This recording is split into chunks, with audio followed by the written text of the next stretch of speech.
Welcome to Your True Awakening, the podcast where we dive deep into what it means to live your purpose and create a life that feels your true self. I'm your host, Sandra Tru, here to guide you on a journey of soulful exploration and inner mastery.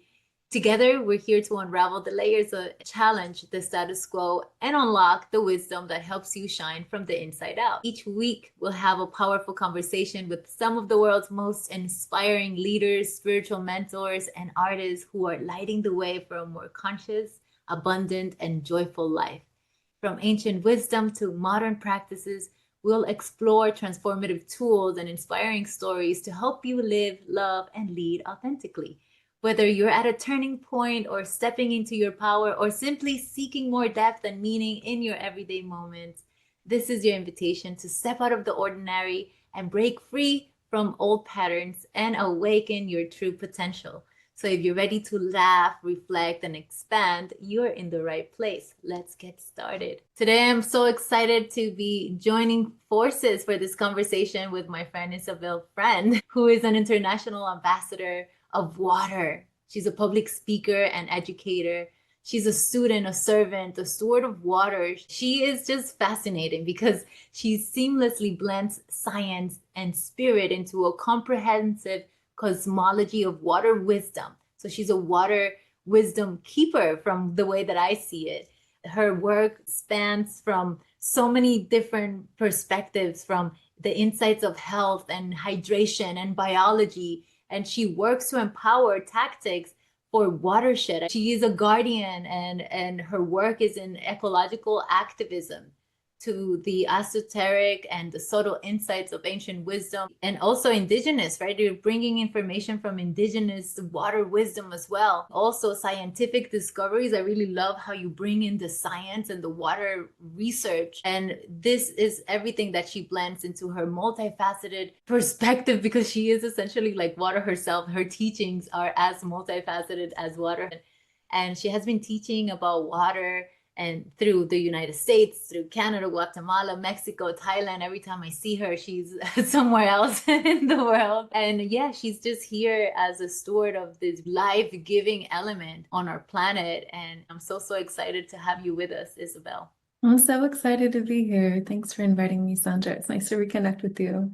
Yeah, and Isabel and I met in a beautiful, magical place, and we stayed connected. We were in Mexico, and just learning and Beautiful San Miguel de Allende. San Miguel de Allende, and we just saw each other, and we just went kind of into this deep, probably very quickly, into water conversations on water and how we were both like students of water, and I was very fascinated to hear her work, and I was like, tell me more, because I'm a moon dancer, right? And so much of the work that I've been doing in my own personal development has been learning through rituals to honor my waters, to honor water, to sync my cycle, my life to the rhythms of the moon, which are moving the waters of humanity. And then I met Isabel, and she's telling me all of this, and I'm like, I can't, I need to know more. We need to stay connected. And since then, I've been following her work, and just fascinated by how much intentionality she lives and teaches with.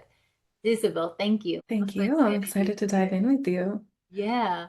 So when we're talking about all these cool things about water, you're also a moon dance. You also moon dance, right? Absolutely. Yeah. In fact, moon dance was a really big part of my water path and the whole unfolding of this water mission that has become the greatest blessing and purpose and compass of my life. I remember back in 2019 was my very first moon dance. And I was going through my Saturn return, and I knew that I had so much energy and passion to pour into something, but I had kind of been a jack of all trades, and I had done so many different things. I had been passionate about water since 2009. I'd been studying water for 10 years, but it was like this geeky little side hobby. I was just reading every book and research paper that I could get my hands on. And then I was also praying with water in medicine ceremonies and, going and studying with indigenous water wisdom keepers around the world. But I never in a million years thought, even remotely of making it a profession. There's no such thing as a professional water expert. I'm not an official scientist. Like there's that never even crossed my mind. And so I went to the moon dance that year with this deep prayer in my heart, like, Spirit, show me, what is my purpose? What am I here for? I have so much love and energy and passion. I just want to focus it in one place that I can pour myself into and really create a legacy that's meaningful in the world. And it came through one day. It was the last day of the dance. It wasn't even in the dance. I was just in my tent, and Spirit just told me, just focus on water. But ever since that moment, I've been walking the water path in a more public way. And it's been the most beautiful and fulfilling thing that I could do with my life, because ever since 2009, when I first started studying water, it's become clearer and clearer that water herself, as the source of life, holds the answers to all of life's toughest questions and conundrums.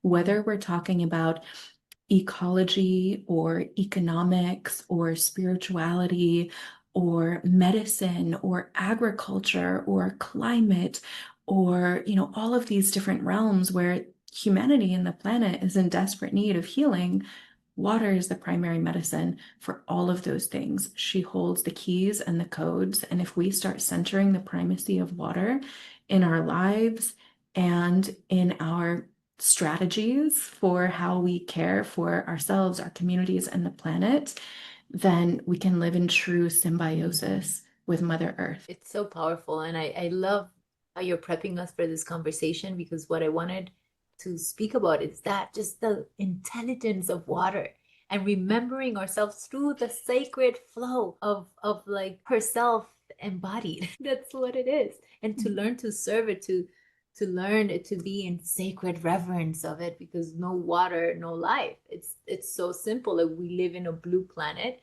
We are mostly water.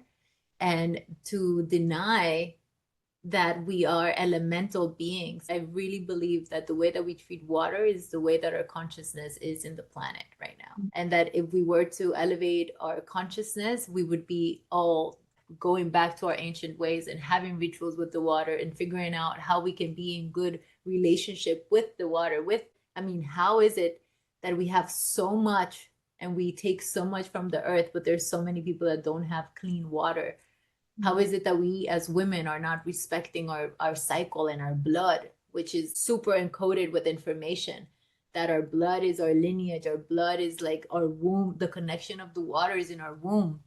And that disconnection, and that's something that we learn in moon dance also. We go deep into the study of our own cycles and to the study of the reverence of what happens when you don't have water. We fast water, we fast showers. Our only showers are like the sweat lodges. And we are learning to have reverence for something that most of us take for granted. We open the faucet, we change the temperature. And there's actually so many places that I visited that, like I'm thinking about mountains of Peru, or little towns in Nepal, where there's just one faucet per town or per, village.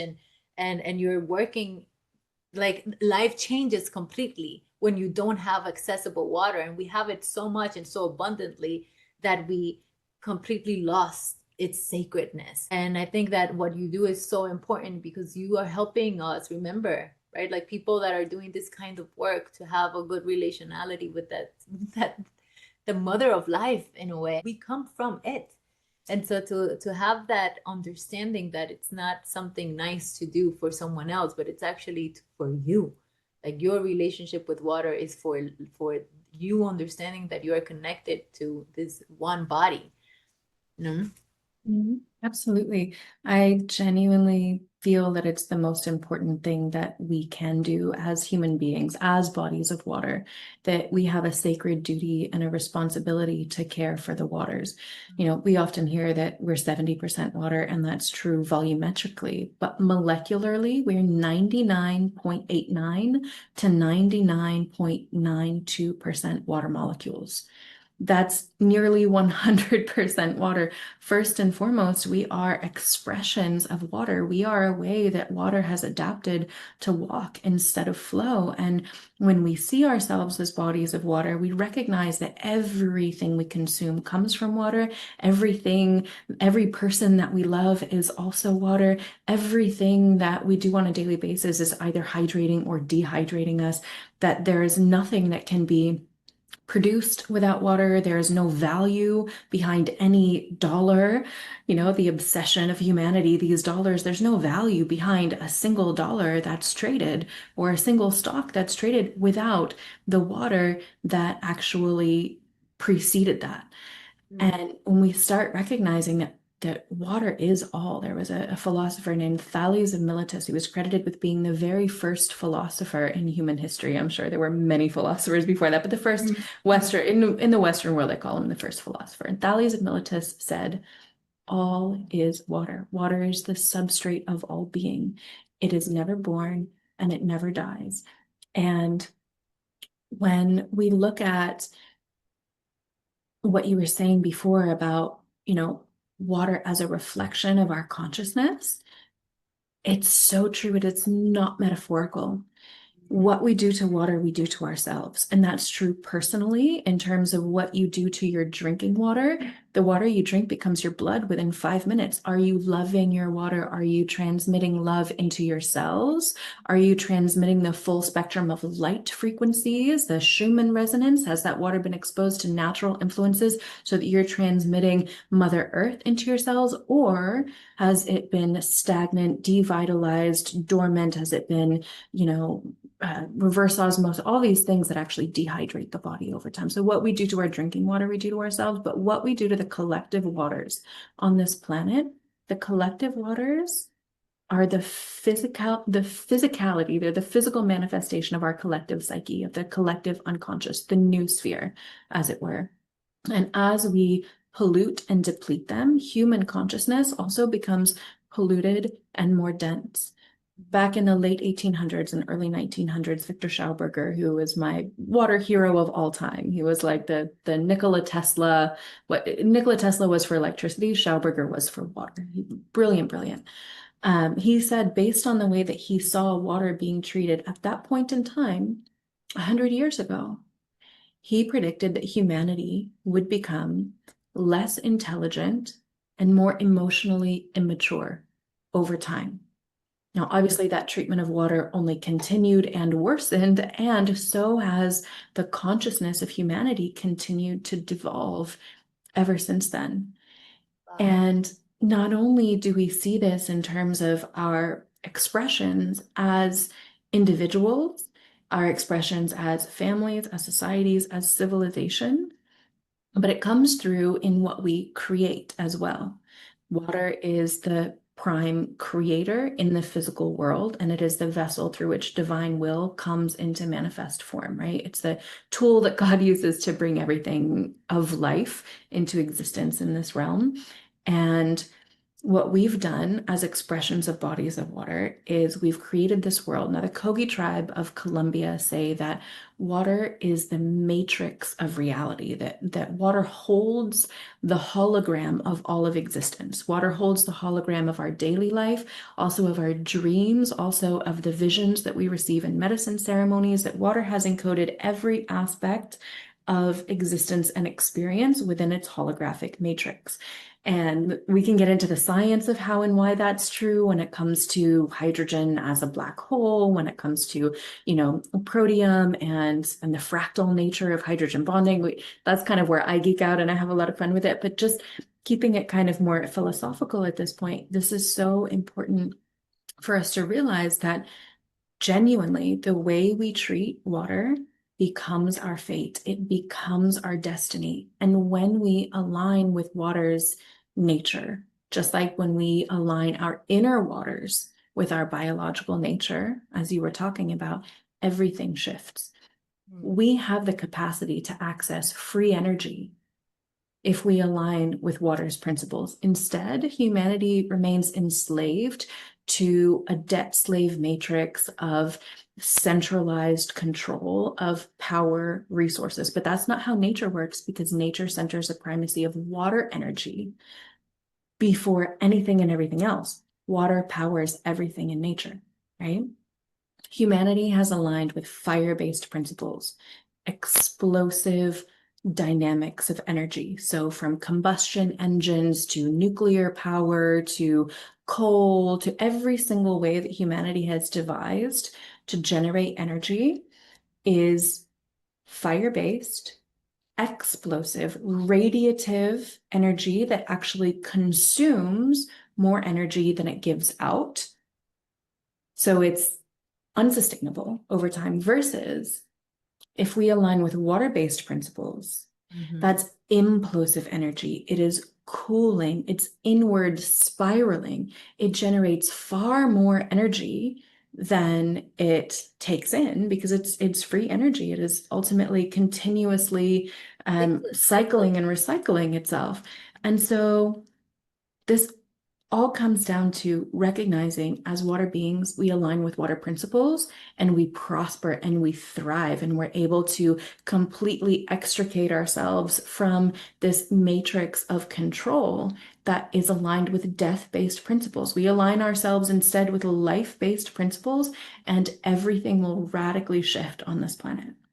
I love that so much. You know, so many things are, my mind is just like making connections. And I love it so much. As you were sharing, my mind was making the connections of how water itself reminds, like my geeking out is studying the unconscious, the subconscious, the supraconscious realms. How is that forever guiding us and ruling our life? And here you are describing water, and my mind, and this is probably the same way that I would describe the unconscious, right? The unconscious, which is running 95% at least of our lives. And it's just everything that we're feeding into ourselves, into our environment, into what we're putting in. Us being water, it's like everything that we have encoded ourselves with is essentially what the input into the, or our votes, how we're voting into our future. And so as you're speaking about the power of encoding water and where is your water going, and the intelligence of water, my mind's like, wow, it's because I speak about the unconscious as like the womb of creation, that we are not victims of our unconscious. We are forever having a say in what information we put in it. And so it's the same thing with how we're speaking to ourselves, as understanding ourselves as water herself, which encodes memory and information, and knowing that we are all water, like, like almost all water. Then how are we speaking to ourselves? And not only that, like, how are we allowing our environment to influence the information that is coming into this water vessel? And then beyond that, like, what are how are we using the word, the power to spell cast, to encode gnosis, knowledge, or the opposite of that, right? Fear, into someone else's life. And how, like, the importance of understanding that you're also speaking to a water being when you speak to another, that the way that you are influencing your thoughts is also the same way you're encoding your waters. And so much of the work that we do as moon dancers, and by the way, for somebody that has, it's like, what the F is this moon dancing? It's a rite of passage for women that comes from the Mishtika tradition. And as I went deep into it, I was reading the Ancient Secrets of All Times by Manipali Hall. And it's a very big book, but I ate it up. And in it, he was speaking about the Isis cults, how they moved all over the world, right? Isis, Mary, like all this priestess work that has moved to serve life. And I mean, did they work with water, right? Like, talk about that. But elemental, working with the elements to serve life. And the first year that I was moon dancing, we essentially fast food and sleep for 4 nights, and we do this dance of being up all night dancing to the moon, and it's very powerful. And when we go into the temazcals, we essentially are recording our waters with new information. We're sweating out what no longer serves us, and we are doing this beautiful chants and music, and the heat, we're allowing ourselves to be encoded with new information. going back to the information of ISIS, that as I'm reading this book, he's showing images of what ISIS looked like, right, in the Greece, and like the images of Isis, or like in the deceptions of her. And I have the shadow, like I am being in front of the moon, and it's like a beam of light behind me, and I'm dancing, and I look down, and my what we wear, we all kind of take all our decorations off, and we look the same in this dance. We move like a beehive kind of thing. And I look down, and I'm like, oh my God, I look just like that. Right. So yes, it's like a 50-year-old tradition that has been refound. Like 50 years ago, it restarted again. It's supposed to be very ancient, from, from like the Mixteca tradition, which is just like a really old tradition that comes from Mexico. But really, it's also Egyptian. Like if you think about, we have the pyramids in Mexico, we have the pyramids, and here I am making these connections, because my mind works like this, of honoring the waters, and like recoding the waters, and the importance of knowing that we are forever having the opportunity to recode our unconscious, however you'd like to call that. Or you can just look at it as recode your waters, right? Like quantum reprogramming is the work that I'm about. And so when you start to understand everything as like memory pockets, that's what water is, like memory pockets. And you understand yourself too, your body, your physical form, not just like your unconscious, some part in your little brain, but like your whole full body being as like the information carrier. Now you have a lot more responsibility to where you place yourself, to what is what you're allowing to be influenced into your field, and also how you are affecting the field herself. Like as you move, like what are you emanating, how are you radiating, what information are you putting into the field? Because everything is water too. We have like moist and moisture. Right now I'm sweating, like that's still water. Your tears, everything. What are your thoughts on what I'm babbling about over here? I love it. There are so many gems there, and just like snaps to all of it. I'm in full resonance. It's beautiful. And it brings up so many, like when you were speaking about the words that we speak and how that affects our inner waters, you can actually do crystallographic imaging of your own saliva, and your saliva will reflect the last words that you spoke. So even in a very physical, visual way, you can see that your waters are being impacted. Anyone can do this at home. If you have a freezer and a petri dish, you can use Veda Austin's CMP method. Freeze your saliva, dilute it with a bit of water, and you will see something very interesting. I would love to get more into crystallography a little later, because I think that's something that is just a really fun thing to play with. But it's so true that our bio waters are genuinely responding to absolutely everything that we say, that we do, that we think, and that we're exposed to. And when we talk about water's memory and the subconscious mind, there are different aspects of our water bodies that encode different layers of our beings in different ways. So we were saying before that, your body is 70% water volumetrically, but 99.9%, 99.92 to 99.93% water molecularly speaking. But how do these different watersheds within our bodies actually interact to create this being that we are? Our bodies are perfect mirrors of Mother Earth, and every single watershed that the Earth has, we also have. So when we talk about the microbiome, or these aquatic organisms that live within us, it mirrors the diverse life forms on Mother Earth. When we see that Mother Earth has springs, we also have springs within our own cells. Our cells, through the Krebs cycle, give birth to fresh deuterium depleted metabolic water inside of our cells. Your cerebral spinal fluid is only one molecule different from seawater, right? We have the exact same mineral ratios within our blood plasma as the ocean during the Cambrian period, when vertebrates first left the ocean. The only reason why we're able to walk on land is because our ancestors learned how to carry the ocean within themselves as our own bloodstream. And to this day, if our blood deviates from that oceanic mineral profile, that's when states of disease begin to develop. When we learn to care for our inner watersheds, and when we learn to care for the earth as a water being who also needs hydration in the same ways that our internal hydrological cycle does, things will come into harmony and health.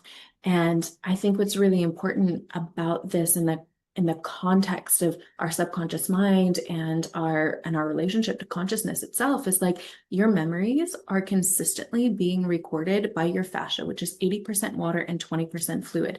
If you suffer a trauma, whether that's a physical trauma, an emotional trauma, your fascia will actually remember that. You'll store it somewhere in your body. What actually happens to the fascia when you store a trauma there is that it dries out. So it no longer has that hydrating baptism, that flow of water that can wash it clean, because water is pure mercy. Water is pure forgiveness. Water is pure cleansing. Water is pure baptism always. When parts of our body dry out, it can no longer be washed clean by that renewing force that keeps us young and keeps us vital. And we store stuck, stagnant energy in those places in our body. That's why things like rolfing and fascial care are so important, not just physiologically, but psychologically as well. Your fascia is an irrigation network. The main purpose of fascia is to deliver hydration to every single one of your cells, right? We can go deeper into that too, because I geek out on the science of that. But I would say that the subconscious mind is mostly stored within the fascia, at least the subconscious encoding of this lifetime of our incarnation. And then the cerebral spinal fluid, I would say, is our main channel to the superconscious mind. So Dr. Randolph Stone said that the soul swims in CSF, and the spiritual teacher Nisargadatta said that when the fluids come together, the sense I am appears. So when we're talking about our consciousness, our sense of I am, he was talking about the way that the various channels of cerebral spinal fluid merge together at the base of the skull.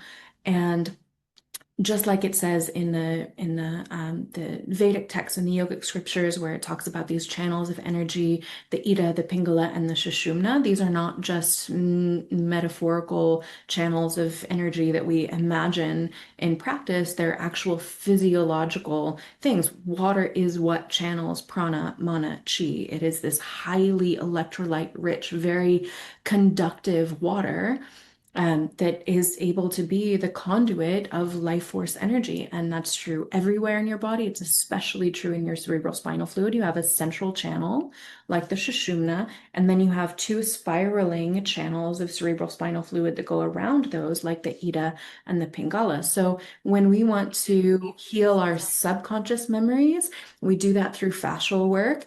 And when we want to connect to the superconscious, we take on cerebral spinal fluid practices that allow us to literally generate more biophotonic light in our cerebral spinal fluid and facilitate its flow through the channels. So it's not, it's beautiful. I love the work of Masaru Emoto in the terms of recognizing that water is responsive and always mirroring its environment. But I think water study needs to go a lot farther than that, because as water bodies, we need to become masters of the various channels and flows and hydrological cycles and watersheds within us. And when we learn how to master the watersheds within, we can become proper stewards of the watersheds without in the earth as well. Can you double click on the watersheds within us and expand a little bit on that? Yeah, so I would consider a watershed to be any compartment of water within ourselves. So the fascia, for example, 80% water, 20% protein. The cerebral spinal fluid is another watershed within us. It's this lake of highly conductive light in the central ventricle and all throughout our spine, that it has tides and waves, just like the ocean does. You know, it's one molecule different from seawater. Of course, there's the bloodstream. When most people talk about the waters within us, they're speaking about our bloodstream, but we actually have 3 times more lymph than blood. So lymph is one of the most important watersheds within us, and lymphatic care is one of the most crucial ways of, you know, keeping ourselves fresh and young and vital, and clearing out stuck stagnant energies so that they don't, you know, rest and fester in certain parts of the body. Most people are actually stewing in their own sewage. Your lymphatic fluid is your sewage network. Basically, it's constantly keeping you clean, but it only moves when we move. So when we're stagnant, our lymph is also stagnant. And when you get stagnation of lymph that just kind of rests toxins in a certain area, then you get acidity in that area, you get inflammation in that area, you get chronic pain in that area, all kinds of things can develop. So I think learning to care for the various watersheds of our body, you know, you could even consider the saliva a watershed of the body. Most people don't realize that your saliva is an entire microbiome, and they're sitting here, you know, swishing alcohol mouthwashes every night that just kills off the whole microbiome of their Yeah. mouth. Yeah. And it's like we think of our teeth as these hard little rocks. And the fact is, even our teeth have these roots inside of them that are flowing with this fluid within our teeth, even. So every single part of the body, even the parts that we think are solid, are mostly made of water. Yeah, that's just so beautiful. Thank you so much for going deeper into that. I have I've had a practice of a daily practice for like 15 years, and I wake up and it's very flexible, and I do whatever different thing. And everything changed whenever I started doing lymphatic movement. Mm. So much so that I'd rather do that if I'm rushing or if I don't have enough time in the morning than meditating or anything, because it's just like I'm doing breath work at the same time that I'm moving my body. And so I allow the most important thing for how I feel is doing my lymph work, like doing all this movement work that it's actually helping me move my waters from my upper body, my lower body, my guts, like really moving all the all the stuff, right? All my pipes, and Mhm. then the in the more like as we move the waters from our skin, our face, and everything. It's just like it's completely changed my life as someone that has traveled and traveled so much, and people really suffer when they travel. Digestion problems, and I never have a problem because I move my waters every day, no matter what. And when you start to think about like how does stale water smell, and what starts to happen when there's like a pond, or you leave water in a flower pot and you don't come back for 2 weeks, and the whole house stinks. And so many people, when their bodies are asking, please move me, they just feel like, oh, I don't feel good enough, I should just keep going scrolling on my phone, when you feel that stuckness, and that is actually the most important time to really think about. It's time to flush the waters. It's time to move the waters. It's okay that you don't feel like it, but it's a responsibility that you're actually not going to feel like it unless you start moving. And it's the same thing with our inner states, right? With the way that we're seeing life, that sometimes we are looking at life as like it's happening to me and I'm in that stuck energy of victimhood. But unless we start to change our perspective, cycle ourselves, like really put ourselves in a different position, take up space, which is what water does. If you think about it, it's like we can learn so much about having a refreshing consciousness if we just start to mirror water, that not like life can never be still because water is never still. And when we start to allow ourselves to be expansive and giving of life and find our freshness, and also like stop denying that we actually know, right? Like when we're stuck because we're not moving, or we're not, and I really believe that as humans, what we're yearning for is like the biggest things that we're yearning for is two things: connection and movement. It's like, and that's what water is doing. Like the water is never not knowing, like the river never not knows where to flow. The river is just flowing her way down into the ocean. Again, sometimes we get stuck on these ideas of this is who I've been, or this is like my identification with X, when in reality it's like you will never be this. The truth is that you can never be what you've been.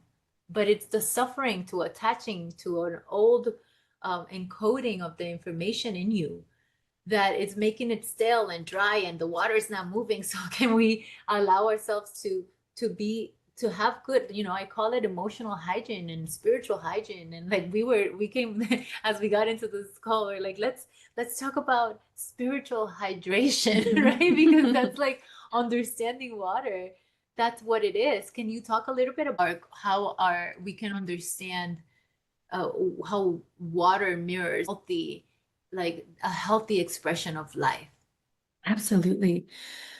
I love everything that you just shared, and it's so resonant because one of the main things that I teach, especially in my Navigating the Waters course, which is just specifically about hydration, how to hydrate this water body that we have, how to turn regular water back into spring quality water again.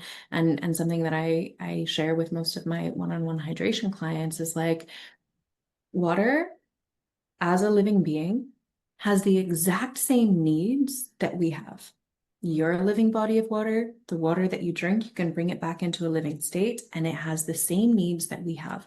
So when you're talking about like, how is this, how does this mirroring work? It's like we need to have good quality hygiene. We need to have physical hygiene. Obviously, water needs that as well. That's why we filter our water. But most people stop there and they say this water is clean and therefore this water must be healthy. And that's like saying, I took a shower this morning and therefore I'm healthy.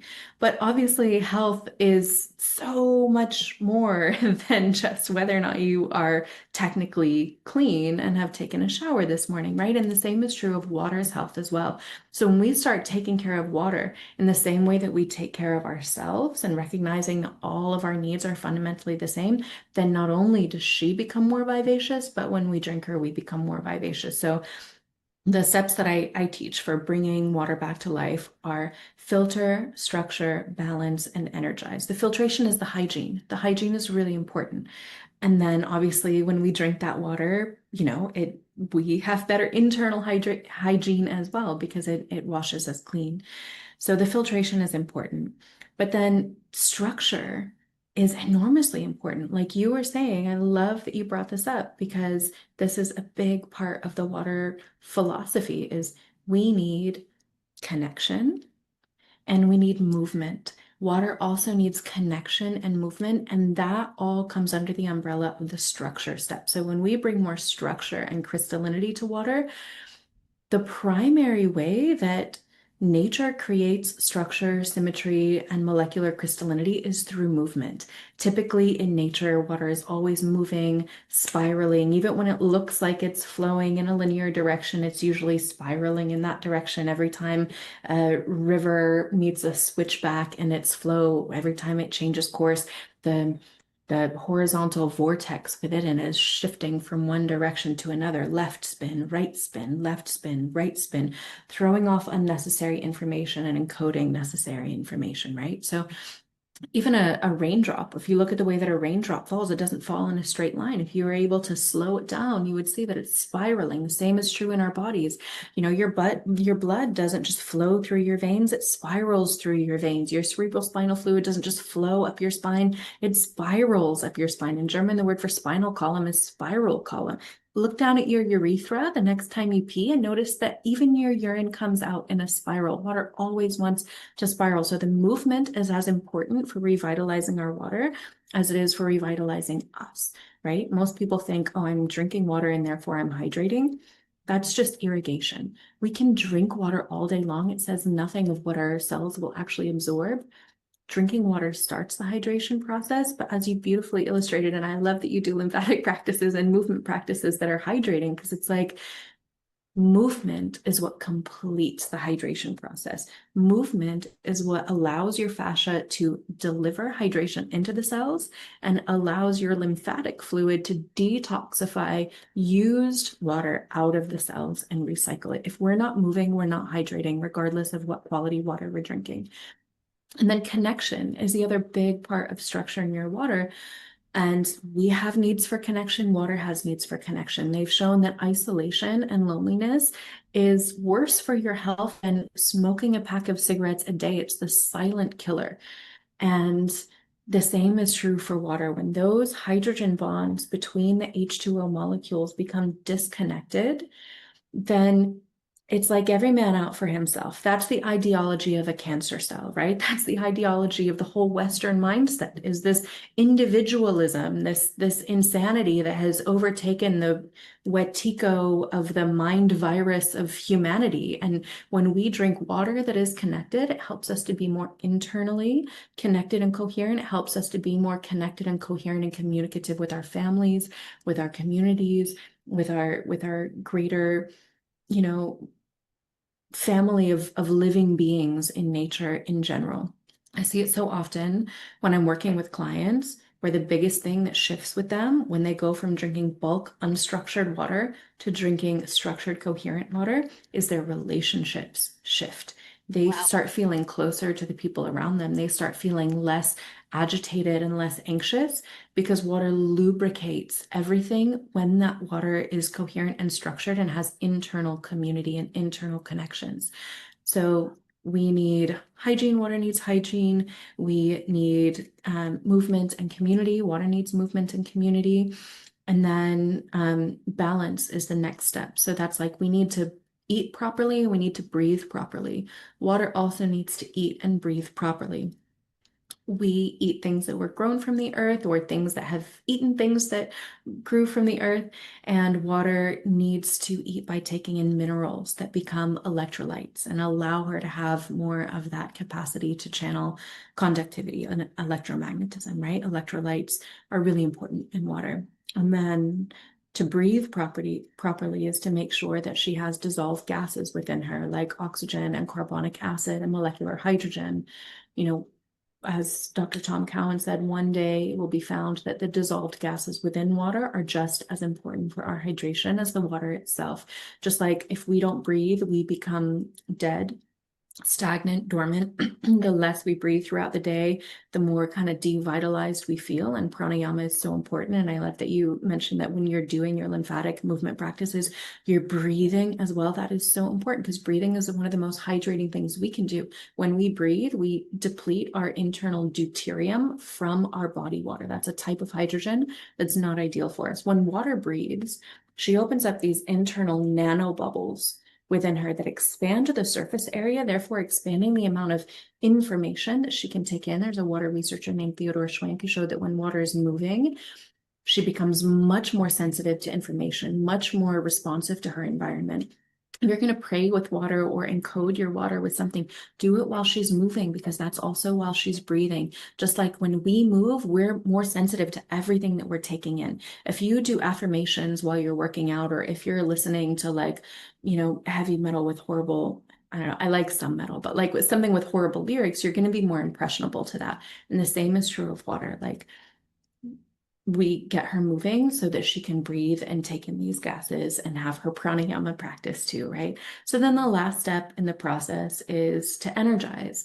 And that's really the same need that we have for quality entertainment and education. If we grow up just watching porn and playing murderous video games and watching horror movies and our mind is going to have a very different expression than if we grow up in a healthy environment with good quality connection to nature and conversations and education. And so we want to make sure that water also has a high quality environment where she can learn in a good way. Victor Schauberger calls this the maturation process of water. Just like we have a life cycle, water also has a life cycle. She can be young or old, healthy or sick.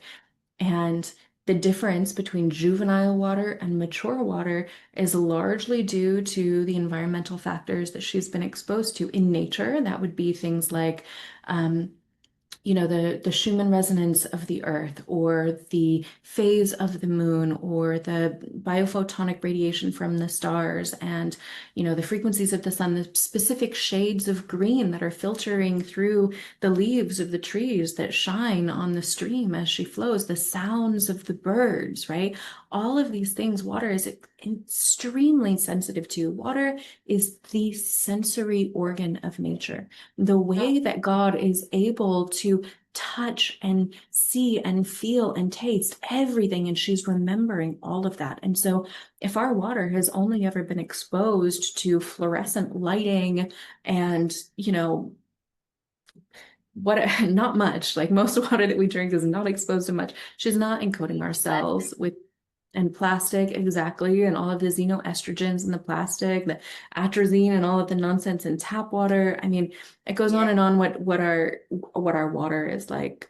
The most water that people drink is the equivalent of water that has grown up watching porn and horror movies. It's like not communicating beneficial things to ourselves. So we need beneficial education and environment. Water needs beneficial education and environment. So when we energize our water, whether that is through song or prayer or light frequencies or sound frequencies, there are a lot of specific water alchemy tools that I work with in my practice and that I have available online at my shop, waterislife.shop, that are specifically intended to ensure that water is receiving the highest and the most broad spectrum palette of frequencies.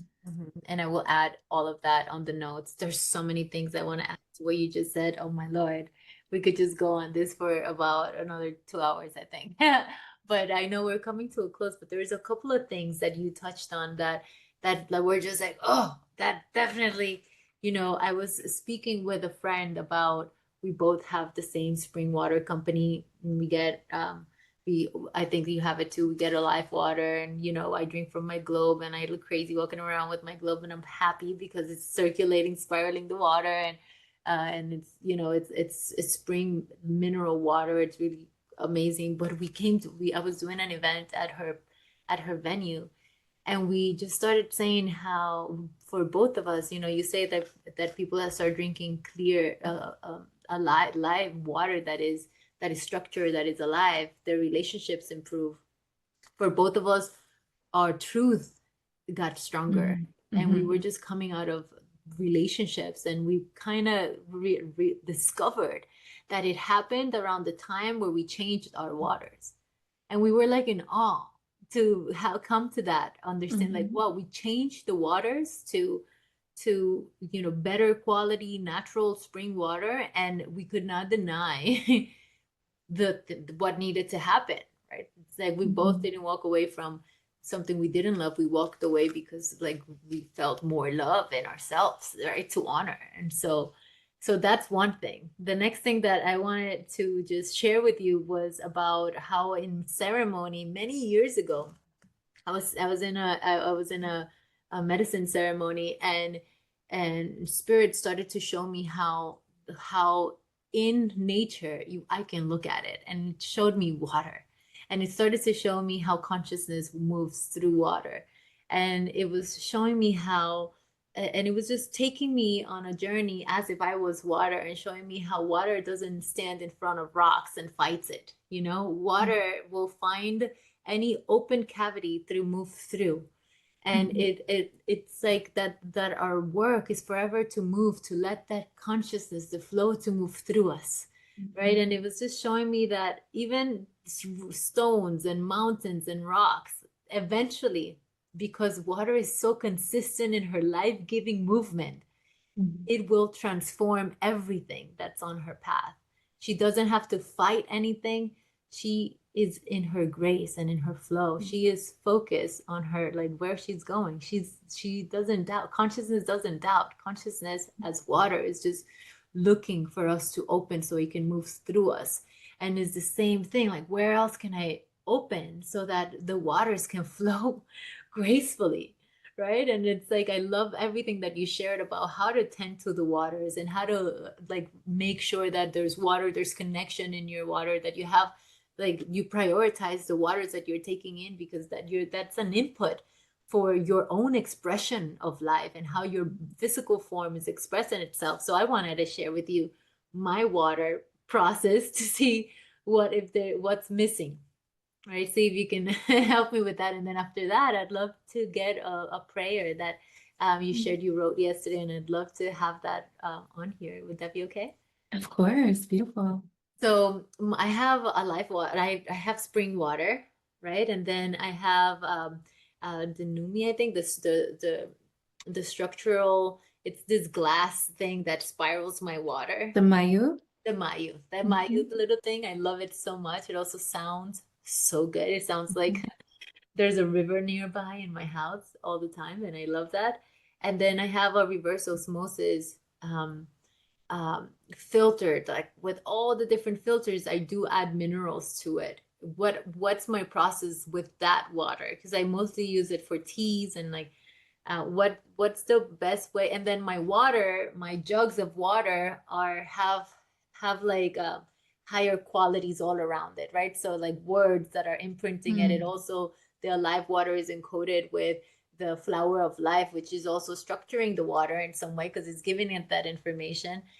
So I put like, courage, wisdom, love, like all these words around it, all these cards all around my jugs, and love, love, love all around the water. Because I do know about the crystallography and how water, if you freeze it, it will keep the information that it was just looking at or seeing, hearing. So what am I missing? I think that's beautiful.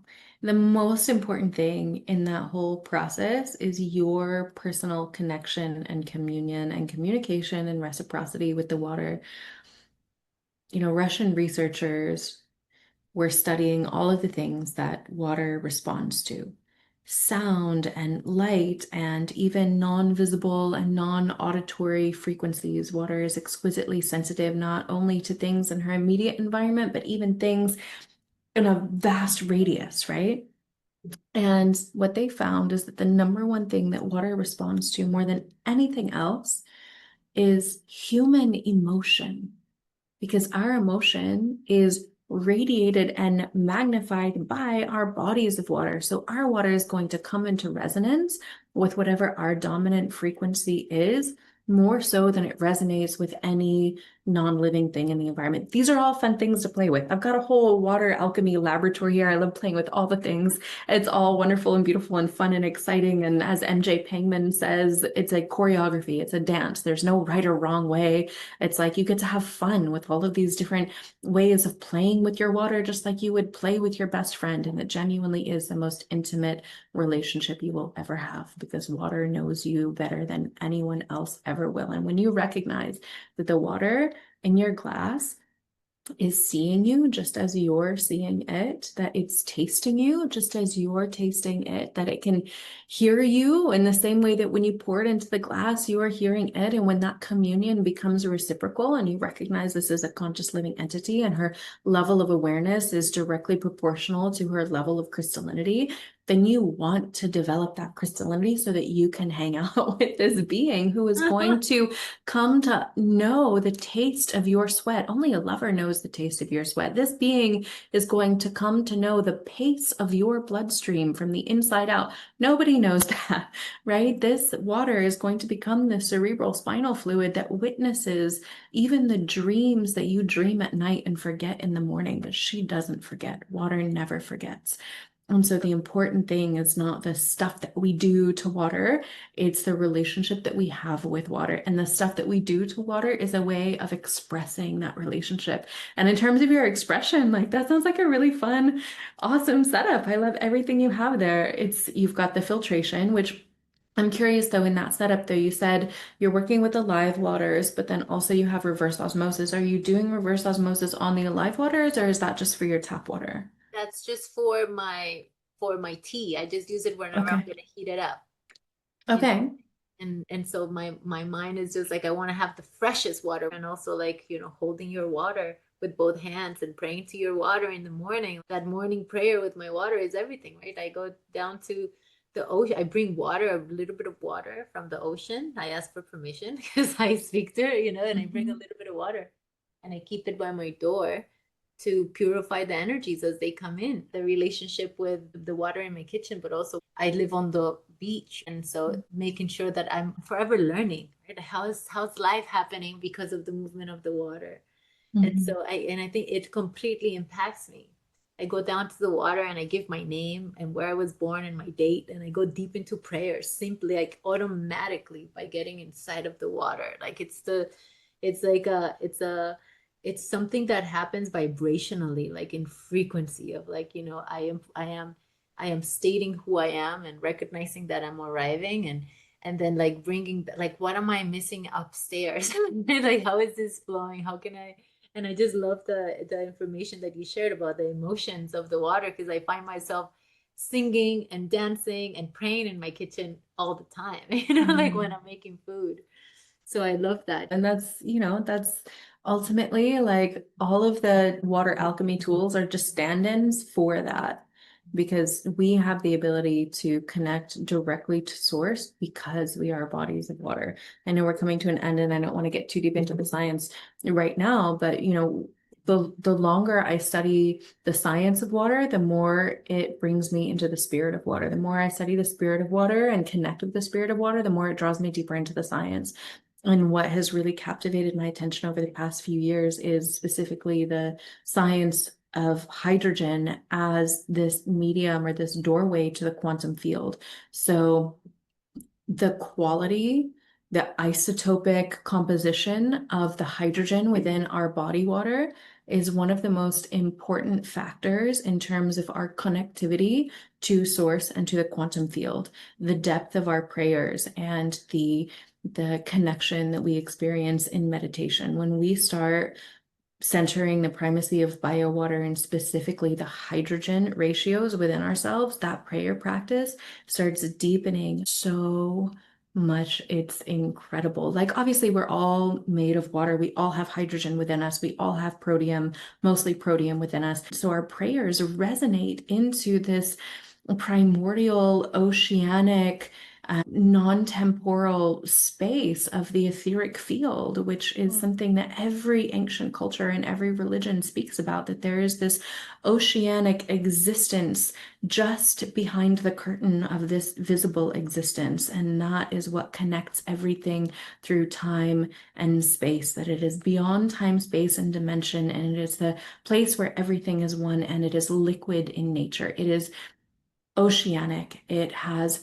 waves and flows and responsiveness in the same way that the ocean does. And you can hear about that in the Tao Te Ching. You can hear about it in indigenous wisdom. It's transcultural, and when we learn to tap into that, it's like it enlivens the waters of our bodies in such a profound way. But also, when we begin enlivening the waters of our bodies, it's easier for us to tap into that. Dr. Zach Bush said, you cannot have a spiritual experience if you're dehydrated. You cannot have a spiritual awareness of your own identity when you're dehydrated. And this is important because pretty much everyone in the Western world is dehydrated. Mm. When you actually look at people's phase angle tests, about 100% of the population suffers from UCD, unintentional chronic dehydration. And so this isn't just a matter of health and biohacking, although that's one fun way of looking at it and usually a foot in the door for most people. This is really a question of connection to source. Water is the source of all life. Water is what we're made of. And so when we optimize our waters, it's not just so that we have more energy throughout the day or so that we're less susceptible to disease or, genetic aberrations. It's so that when we go into prayer or we go into nature or we close our eyes to meditate, or we're just dealing with a stressful situation throughout the day, we're able to be in connection with source and with the people, the bodies of water, the plants, the animals around us in true communion and reciprocity and like a genuine authenticity in a way that isn't possible when we're like dried out and high strung. Mm. Wow. Yep. Another hour of things that I want to share from what you said there. But I think that I would love to hear your prayer, and also want to leave people with the question for you to really take that in, which is, if you're feeling dry in any area of your life, like there's a lack of vitality, lack of resources, there's disconnection, or there's overwhelm, what is the smallest shift that you can do to create, to bring water in, to bring new hydration into your life? If you're hearing this and you're stayed until the end of this, something is stirring inside of you. So how can you allow your waters, your bodily waters, your spiritual waters, your mental waters to be moved today? What's one tiny micro shift that you can start doing to gain movement and connection? And I hope, is there any question, and is there anything that you'd like people to think about before you offer us your prayer?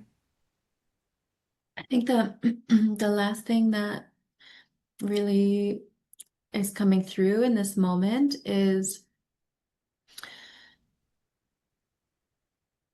we touched on before that we live in a society that is very individualistic, and we drink water that is disconnected, where all of the molecules are also, bonding and breaking apart a billion times per second. It's also very individualistic. And oftentimes our relationship to water is also very individualistic. It's in terms of like, what kind of water should I drink? How should I hydrate?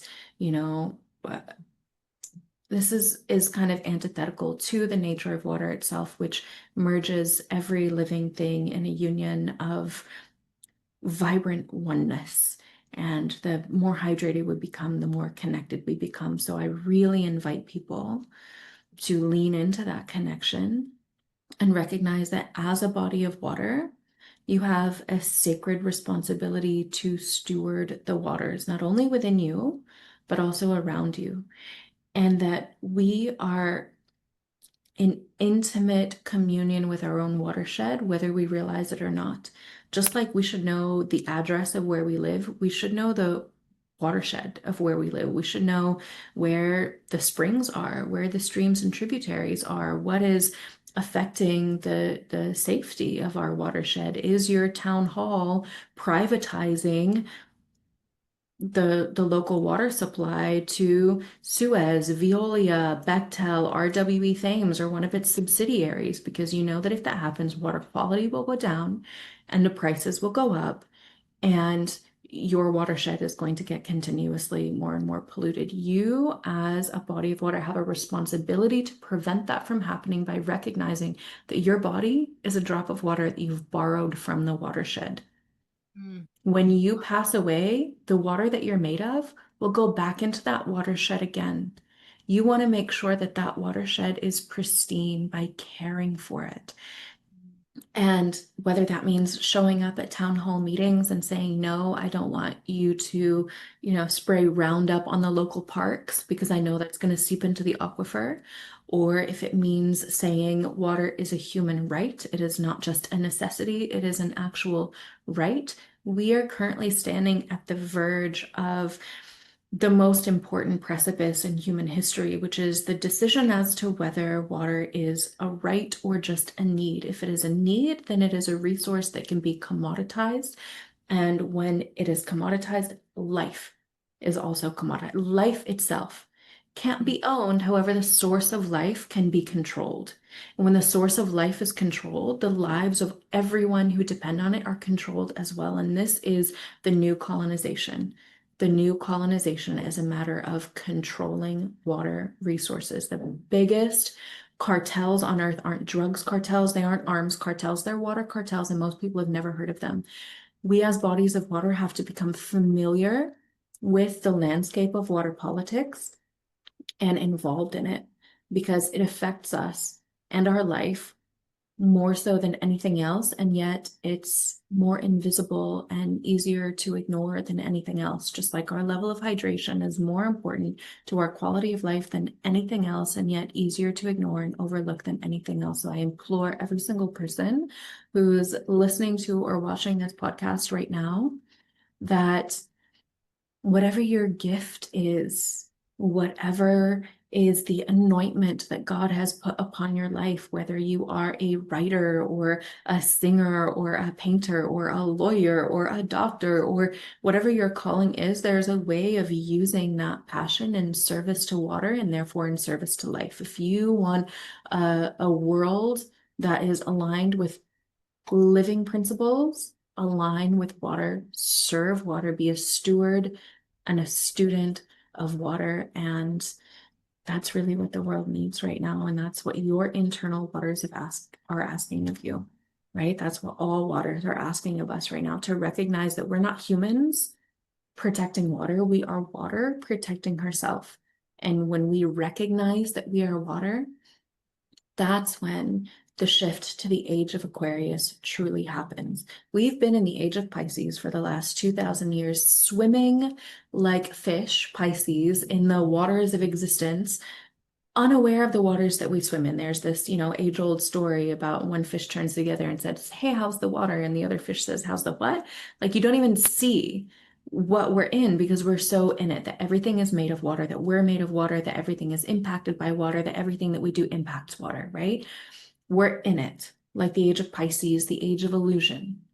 To break that spell of illusion, we have to move into the age of Aquarius, which is the age of the water bearer, to conscientiously bear the responsibility of what it means to carry the waters within and to steward the waters without.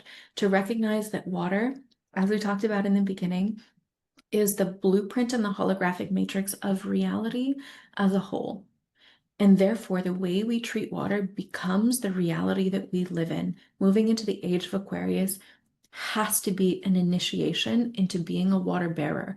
So if you care about the evolution of consciousness, if you care about, the prevention of disease, if you care about the climate and ecology and our food system, or anything else, water holds the solutions to all of those things. And you, as a body of water, can be a part of the solution in any of those realms that you are passionate about if you align with water first in that realm. This is a plea to be a water guardian, a water steward, and a water activist, and to follow your passion into that path. Mm, I love it so much. And if you're feeling this as much as I'm feeling this, yeah, that's your call. Much of my work, the conscious creator experience and like my programs is around understanding that you are never it, getting what you are chasing, right? Whether that is abundance, hydration, life-giving anything, energy. You are only ever getting who you are, right? It's the transformation from victimhood, something has happened to me, to it is moving. I am it. I am it. I am whatever it is that I desire. I become it. Right. So it's like you're speaking to the same idea, because that's the evolution of our gnosis as who we truly are, as I am here. I love it so much, sister. Thank you. Thank you for all that you've shared today.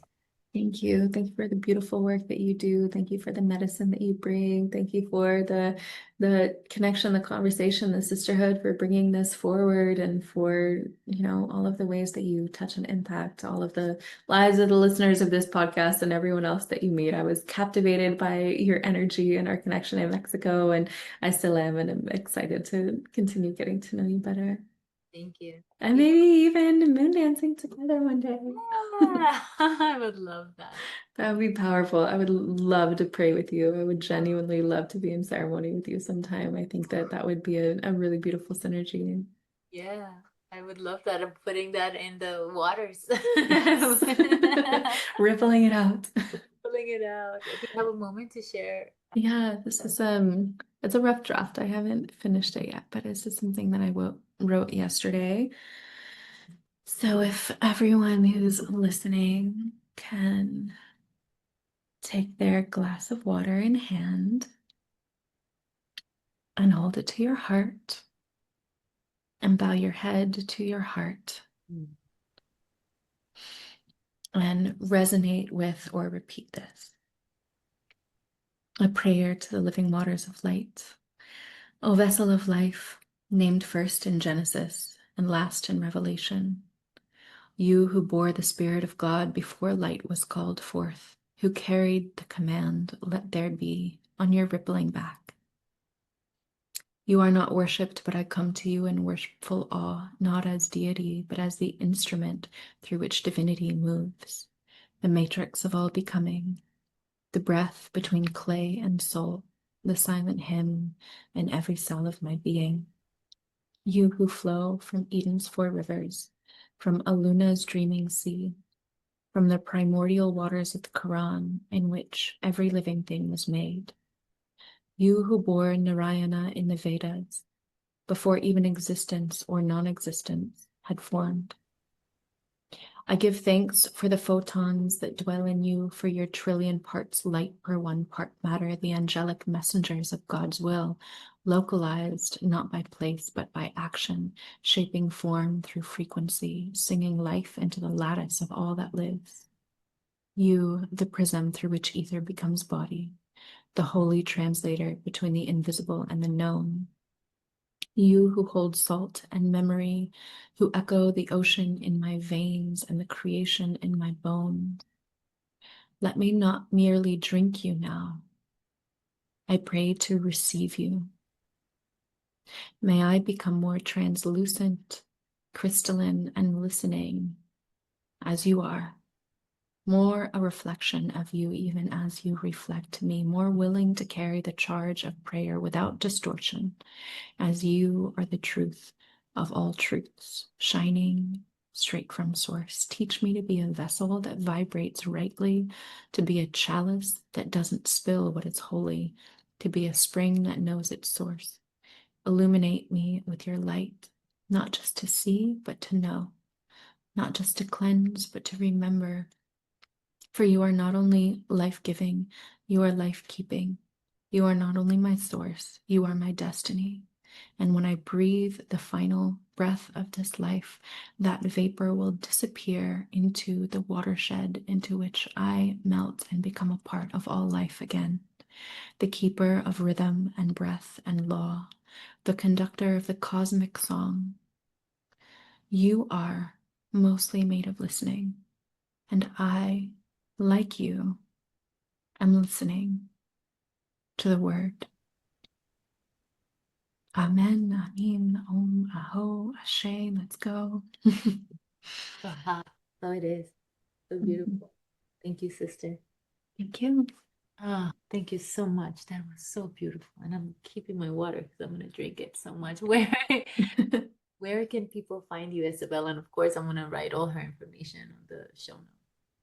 Yeah, I have a lot of water courses available at waterislife.academy. The main ones are the Spirit of Water, which is all of the esoteric, indigenous, spiritual, religious, and scientific quantum teachings of water if you're interested in the um, the spiritual and the esoteric, that's definitely the course to go to. It's 18 hours worth of masterclass teachings. I also have a course on, it's called Internal Oceans. And that one is, when we were talking earlier about how your body is a mirror of Mother Earth, all of the watersheds within you, how to tend to the different watersheds, the biology of your inner waters, and how to truly hydrate on an intracellular level. This is a course that I created for medical practitioners, and there are a number of doctors who have taken and endorsed and even reproduced the course in their own ways. So really, if you're a healthcare provider, a health coach, a biohacker, anything of that sort, that's really the course for you. There's the main overview course of just like, I just want to know what water to drink, keep it simple. I have a quick little 7-day course that's called Navigating the Waters that teaches you how to bring any water you have back to its spring quality state through the steps that we were talking about earlier: filter, structure, balance, and energize. And it goes into all of the ways of doing that, from the free and easy to the high tech and high ticket. I also do one-on-one hydration consultations. Those are also available at Waters Life Academy. There are a lot of workbooks there. I have about 12 different 28-day workbooks that take you deeper into all of the water teachings one day at a time. It's very interactive, and it's a good way to actually integrate this stuff into your daily life. So all that's at Waters Life Academy. Some webinars and stuff there too.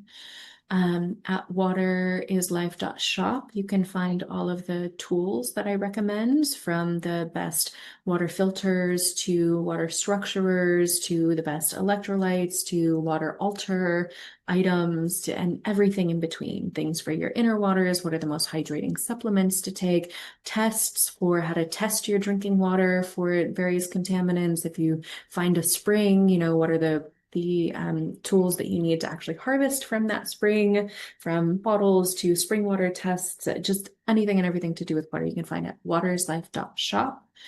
I'm very active on Instagram at Isabel Friend. The shop is active to some extent on Instagram at waterislife.shop. I have a lot of free content on YouTube. If you just look up Isabel Friend, you should find my YouTube, tons of free videos there. And I hope you'll sign up for my newsletter, because I share more there, in particular about specific water activism events, ways that you can get involved with protecting your waters, obviously deals and coupons on things, when they're on sale. I'll let you know about it in the newsletter. I share more there, more meaty, like kind of juicy content there than on Instagram. So you can sign up for the newsletter at waterislife.love.